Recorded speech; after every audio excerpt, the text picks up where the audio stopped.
in Nashville, a citywide vigil was held for the 6 victims of Monday's mass school shooting. First Lady Jill Biden was on hand to lay flowers at the ever-growing memorial outside of the Covenant School. Meanwhile, the actions of the school's teachers are being praised for preventing more bloodshed. None of the victims in that massacre were inside of a classroom at the time. Campus officials, led by the head of school, Catherine Kuntz, are said to have been adamant about training staff on how to respond to an active shooter. She was on a Zoom call when the first shots were heard. Officials assume that she rushed out to protect her students when she was shot and killed in the school hallway. A town hall is going to be held tonight for community members affected by the 2021 Red Hill spill. This comes as 3 active duty service members launched legal action against the government due to their claims of adverse medical issues suffered following the consumption of that tainted water.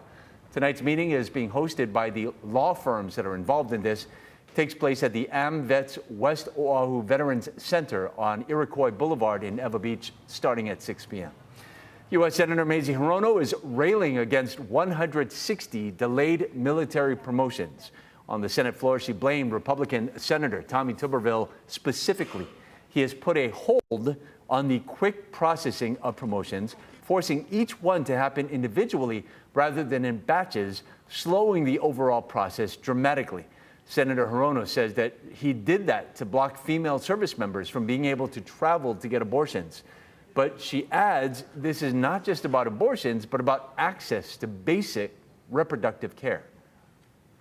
And to address this crisis brought on by the Supreme Court's decision, the DOD adopted a common sense policy to allow those service members to travel to get the care they need. And to be clear, this policy does not cover the cost of abortions.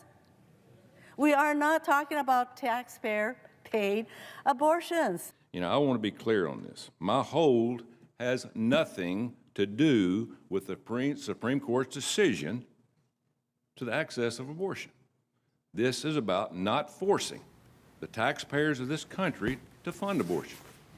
Secretary of Defense Lloyd Austin says the hold could have an impact on the military's readiness to fight.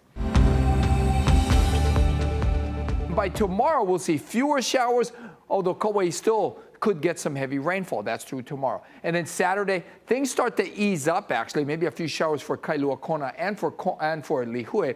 But after that, going into Sunday, things should dry up. But Sunday, another disturbance moves in. This time, the Big Island likely get most of the rain, although it looks like widespread rain on Monday and then slowly easing up by Tuesday. This See It Now digital news brief is sponsored by Long's Drugs, bringing our heart to every moment of your health.